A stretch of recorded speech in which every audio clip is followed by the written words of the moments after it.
Every man you've ever respected had one thing in common. Nobody could move him. Not with flattery, not with fear, not with a clever word dropped at the right moment. You think they were born that way. They weren't. They were built deliberately, coldly, by men who decided they would never again be the easiest person in the room to control. Right now, someone is reading you, your reactions, your weak spots. Two may died, and they're using it. By the end of this, that ends. You become unreadable, unmovable, and untouchable. Let's begin. Chapter 1. Why you get manipulated in the first place.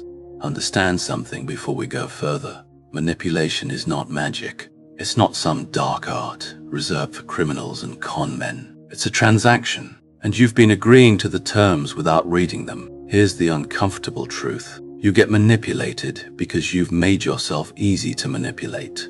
Every man who's ever been controlled gave the other person the leverage. He handed it over, gift-wrapped, and then acted surprised when it was used against him. So before you blame the manipulator, look at what you're offering them. You want to be liked. That's the first leak. The man who needs approval will bend every time approval is dangled in front of him. He'll abandon his own position the moment someone frowns. People sense this hunger the way a predator senses a limp. They don't even have to think about it. They just adjust their behavior, give you a little warmth when you comply, and withdraw it when you don't. And within weeks they own you. You react too fast. That's the second leak. When someone insults you, baits you, or pressures you, and you respond immediately emotionally, defensively, you've just told them exactly which buttons work. A reaction is information. Every time you flinch, you're filling out a map of yourself and handing it to the other side. The manipulated man is loud, visible, and predictable. You always know what he'll do, which means you always know how to move him. You explain yourself too much. That's the third leak. You feel the need to justify every decision, to make people understand, to be seen as reasonable. So you overtalk. You give reasons nobody asked for. And in those reasons, you reveal your fears, your priorities, your prieties. The man who explains everything is teaching his opponent how to defeat him, sentence by sentence. Now understand the deeper mechanism. Manipulators don't actually create your weaknesses. They find them, they probe, they test small. A little guilt here, a little flattery there, a small request that doesn't matter. And they watch how you respond. You think these interactions are meaningless. They're reconnaissance. By the time someone makes a real move on you, they've already studied you for weeks, sometimes years. This is why the solution is never simply be tougher. Toughness that's reactive is just another button. The man who explodes at every disrespect is as controllable as the man who folds. You just press a different part of him. Real protection isn't about being hard. It's about being unreadable, disciplined, and self-contained. So here's what you're going to do across this entire breakdown. You're going to seal the leaks. You're going to stop offering yourself up. You're going to become a man whose reactions can't be predicted, whose approval can't be bought, and whose decisions can't be rushed. Not because you've built a wall, but because you've built a self that doesn't need anything the manipulator is selling. That's the foundation. Everything else is built on top of it. Get this part wrong, and no technique will save you. Get it right, and most attacks fail before they're even launched. Chapter 2. Control your reactions, or everything else is useless. Your reaction is the single most valuable thing you own, and you've been giving it away for free. Here's the principle. The man who controls his reaction controls the entire interaction, not because he's suppressing himself. Suppression is just delayed reaction, and people can smell it, but because he's genuinely decided that his internal state is not for sale to whoever wants to provoke it. Start here. When something is set to provoke you, your job is to do nothing first. Nothing. No facial change, no quick reply, no tightening of the jaw. You create a gap between what happens and how you respond. That gap is where all your power lives. In that silence, three things happen. The other person doesn't get the reaction they were fishing for, so their plan stalls. You give yourself time to think instead of bleed, and you communicate without a single word that you are not a man who can be jerked around. Practice this with small things first.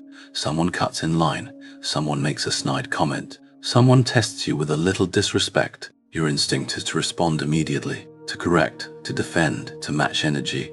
Kill that instinct. Let the moment sit. You'll feel the discomfort of not reacting, and that discomfort is exactly the muscle you're training. Every time you sit in it without flinching, you get stronger. Every time you cave and react, you get weaker. Now understand what you're actually building. You're building the reputation of being unpredictable. The manipulated man is predictable. Insult him and he gets angry. Flatter him and he softens. Pressure him and he caves. You're going to become the man whose response nobody can forecast. When you don't react the way they expect, you break their model of you. And a man they can't model is a man they can't control. Here's a hard rule. Never let anyone see that they got to you. Even when they did. Especially when they did. The moment you reveal that a comment landed, you've shown them the weapon works, and they will use it again. So when you're hit, you absorb it silently and you reveal nothing. Your face stays the same. Your voice stays level. You become a closed system that gives no feedback. This applies to your good emotions too, not just the bad ones. Don't reveal how excited you are about an opportunity, how much you want something, how badly you need a deal to close. Desire is leverage. The moment someone knows how much you want it, they control the price. The composed man keeps his enthusiasm hidden until the deal is done, because he understands that visible wanting is visible weakness. Let me be precise about what this is not. This is not coldness for its own sake. This is not becoming a robot or pretending you don't feel. You feel everything. You just don't broadcast it to people who'd use it against you. Your inner world becomes private property, and access is something you grant, never something that's taken. Train this daily. In every conversation, ask yourself, am I reacting or am I responding? A reaction is automatic, fast, emotional, and serves the other person. A response is chosen, deliberate, controlled, and serves you. The shift from one to the other is the entire game. Master your reactions, and you've removed the manipulator's primary tool. They can't move a man who won't be moved on command. They'll push and find nothing to push against. They'll bait and catch nothing. And eventually, they'll stop, because there's no easier signal in the world than a man who refuses to flinch. Chapter 3. Speak less, reveal nothing, control everything. Your words are evidence. Everything you say can and will be used. So the first discipline of the unmanipulable man is this: speak far less than you currently do and reveal far less than you speak. Watch the men who hold real power. They don't fill silence. They don't rush to explain. They don't volunteer information to seem helpful or open. They speak when speaking serves them, and they stay quiet when it doesn't. Their silence isn't awkwardness. It's strategy, and it makes everyone around them slightly nervous, because people can't read a man who won't narrate himself. Here's your first rule. Stop explaining yourself. When you make a decision, state it. Do not justify it. The moment you start giving reasons, you've opened a negotiation you didn't have to open. Every reason is a door, and the other person will walk through it, attacking each point, asking for more, making you defend ground you never needed to defend. No is a complete sentence. I've decided against it needs no footnotes. The man who over-explains is a man who can be argued out of anything. Second rule, let silence do your work. When someone asks you a question designed to corner you, don't fill the space with nervous talk. Pause, let it hang. Most people are so uncomfortable with silence that they'll keep talking, and in their talking they'll reveal their actual intent, soften their demand, or answer their own question. You learn the most by saying the least. The man who's comfortable with silence controls every conversation he's in, because everyone else is rushing to fill it and giving themselves away in the process. Third rule, ask, don't tell. When you want to understand someone's real position, don't announce yours. Ask questions and listen. People love to talk about themselves, their plans, their grievances. Let them. Every answer is information, and information is leverage. Meanwhile, you reveal nothing of your own hand. You walk away knowing their position completely, while they know almost nothing of yours. That asymmetry is power. Fourth rule, never reveal your full plan. Tell people what they need to know to play their part, nothing more. The man who announces his entire strategy has handed his enemies a roadmap and his rivals a head start. Keep your real intentions to yourself. Let your actions speak after the fact, not your words before it. Surprise is a weapon, and you only keep it if you stay quiet. Understand the deeper principle here. Every word you speak is a small surrender of control. Sometimes that surrender is worth it, to connect, to lead, to persuade, but it should always be a choice, never a reflex. The manipulated man talks compulsively, leaking information with every sentence. The unmovable man treats his words like currency, spending them only when he gets something in return. This will feel unnatural at first. You've been trained your whole life to be open, to share, to explain, to fill silence. That training made you easy to read. Reverse it. Become a man of few words and fewer revelations. Let people wonder what you're thinking. Let them work to understand you instead of you handing yourself over. Say less. Reveal nothing you don't choose to reveal. And watch how quickly the people who used to control you lose their grip. Chapter 4. Kill your need for approval. Here is the chain that holds you. You want people to like you. They know you want it, and so they control you with it. A smile when you obey, coldness when you don't. Break this chain and half of all manipulation simply stops working. The need for approval is the deepest leak you have because it operates below your awareness. You don't consciously decide to seek approval. You just feel a small dread when someone's displeased with you, a small lift when they approve, and you steer your behavior toward the lift and away from the dread, like a plant bending toward light. The manipulator's entire job is to position that light wherever they want you to go. So we're going to sever it, not by pretending you don't care what anyone thinks.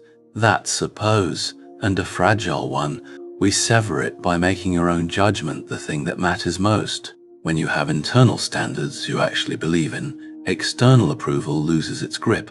You stop asking, do they approve of me? And start asking, do I approve of what I'm doing? That's the entire shift, and it changes everything. Start by doing things people won't like and sitting in the discomfort. Say no to a request you'd normally cave on. Hold a position when the room turns against you. Let someone be disappointed in you without rushing to fix it. Each time you do this, you prove to yourself that disapproval won't kill you, and that proof is what sets you free. The man who survived being disliked 100 times can't be threatened with it anymore. Understand what makes you so easy to bend is that you treat everyone's opinion as equally valid. The stranger's judgment weighs as much as your own.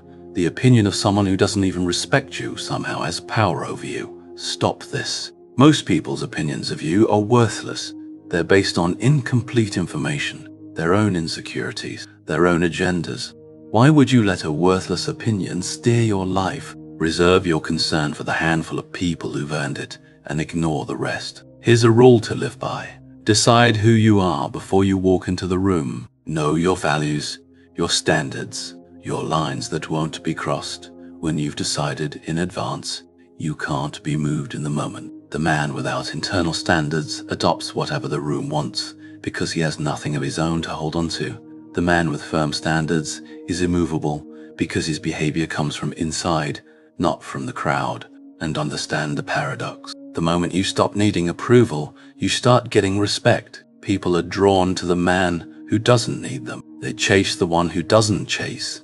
Your indifference to their approval makes you magnetic, because in a world full of people desperate to be liked, the man who doesn't care stands out as someone with real power. You'll get more genuine respect by needing none of it than you ever got by begging for all of it. Kill the need for approval and you remove the single biggest handle anyone has on you. They can no longer reward your obedience or punish your independence because you've stopped trading your self-respect for their warmth. Chapter 5. Destroy distraction and guard your focus. You can't be defeated by the world if you can be defeated by your own phone. Before any enemy gets to you, distraction has already done their work for them. So, this is where you build the discipline that makes everything else possible. Understand what distraction actually is. It's not innocent. The notifications, the feeds, the endless content, these are engineered by some of the smartest people alive to capture exactly the thing you're trying to protect, your attention. You are in a war for your own focus, and right now you're losing it to machines designed to beat you. The man who can't control his attention controls nothing, because attention is the raw material of every achievement. Where your attention goes, your life goes. Start with a hard truth. A distracted man is a controllable man. When your focus is scattered across 100 things, you have no power to push deeply into any one of them. You're busy, but you're going nowhere. And a man going nowhere is easy to redirect, easy to influence, easy to keep occupied with nonsense while real things happen elsewhere. Focus is what makes you dangerous. They'd rather you stay distracted, so we build focus like a fortress. First, decide what matters. Most distraction isn't a discipline problem, it's a clarity problem. When you don't know what's important, everything competes for your attention equally, and the loudest thing wins. So get ruthless about your priorities. What are the few things that actually move your life forward? Name them. Everything else is noise, and noise gets cut. Second, protect your hours like a man guarding territory. The most valuable thing you have is uninterrupted time on what matters. So defend it, block it off, make it untouchable. When you're working on something important, you're unreachable. No phone, no notifications, no people. This isn't antisocial. It's the basic discipline of a man who intends to accomplish something. The world will always try to fill your time with its priorities. Fill it with yours first. Third, train your attention span back to strength. Your ability to focus has been weakened by years of constant switching, and like any weakened muscle, it has to be rebuilt. Start by doing one thing at a time, fully. When you read, only read, only read. When you work, only work. When you talk to someone, only talk to them. Every time you resist the urge to switch, you rebuild the muscle. Within weeks, you'll be able to hold focus that most men have completely lost. Fourth, become boring on purpose. The most effective men are often the most boring in their daily habits, because they've cut out the noise that fills everyone else's life. They're not chasing entertainment, drama, or stimulation. They've traded the cheap dopamine of distraction for the deep satisfaction of progress. Be willing to be boring. Let other men chase the next bit of stimulation while you build something that lasts. Understand the connection to everything else we've discussed. A focused man is harder to manipulate because his attention can't be hijacked. He can't be baited into pointless conflicts because he won't spend his attention there. He can't be kept busy with nonsense because he guards his time. His focus is a wall that most attacks simply bounce off of, because he's already decided where his attention goes and nobody else gets a vote. This is the discipline beneath all the others. Master your attention and you've mastered the one resource everything else depends on. Lose it and no technique will save you, because you won't have the focus to use any of them. Chapter 6. Build power they can to take. Everything so far has been about defense, sealing your leaks, guarding your reactions, protecting your focus. But defense alone leaves you reacting forever. To become a man nobody can defeat, you have to build something they can't take away. You have to become genuinely powerful, not just hard to move. Understand the principle. The man who needs nothing from you can't be controlled by you. Every form of dependence is a handle someone can grab. If you need the job, the boss controls you. If you need the relationship more than the other person, they control it. If you need the money, whoever has it controls you. So the path to being unmovable runs straight through self-sufficiency. The more you can provide for yourself, the fewer handles exist for anyone to grab. Start with your skills. A man with rare, valuable skills has power that no one can strip from him, because it lives inside him. They can take your job, but not your ability to do the work. They can take your position, but not your competence. So invest relentlessly in becoming genuinely good at things that matter. Skill is the one form of capital that can't be confiscated, and the more of it you have, the less anyone's threats mean. Build your independence on every front. Financial independence, so no one can control you with money. The man with savings can walk away from a bad deal, a bad boss, a bad situation. The man living paycheck to paycheck takes whatever he's given because he can't afford not to. So build a cushion that lets you say no. Independence isn't about being rich. It's about having enough freedom that no one can corner you with need. Build your body. A strong, disciplined body changes how you move through the world and how the world responds to you. It's not about intimidation. It's about the quiet confidence of a man who's in command of himself. The discipline you build in training carries into everything else. A man who can master his body in the hard hours can master his impulses everywhere else. Build a network of people who respect you, not people you depend on. There's a difference. Dependence is weakness. Alliance is strength. Surround yourself with capable people who deal with you as equals, who would have your back not out of obligation, but out of mutual respect. A man standing alone is vulnerable. A man with genuine allies is hard to move against, because attacking him means dealing with all of them. And build your inner stability, the deep sense that you'll be alright no matter what happens. This is the ultimate source of being unmovable. The man who's made peace with the worst outcome can't be threatened with it. Threats only work on a man who's afraid of what he might lose. Become a man who's quietly prepared to lose anything and survive it, and you've removed the foundation that every threat is built on. This is what makes you truly undefeatable. Not a wall, but a self that's strong on every front, skilled, independent, disciplined, allied, and internally stable. Build this, and you're no longer playing defense against manipulation. You've simply become a man for whom most attacks aren't even worth attempting, because there's nothing soft left to push against. So now you know, the unmovable man isn't born, he's built, leak by leak, discipline by discipline. You control your reactions. You speak less and reveal nothing. You kill your need for approval. You guard your focus like territory, and you build real power they can't take. None of this happens overnight. It happens in the small moments. The comment you don't react to, the explanation you don't give, the approval you stop chasing. Start today with the next interaction. Become the man nobody can read, nobody can rush, and nobody can move. Then watch how the world treats a man who can't be moved.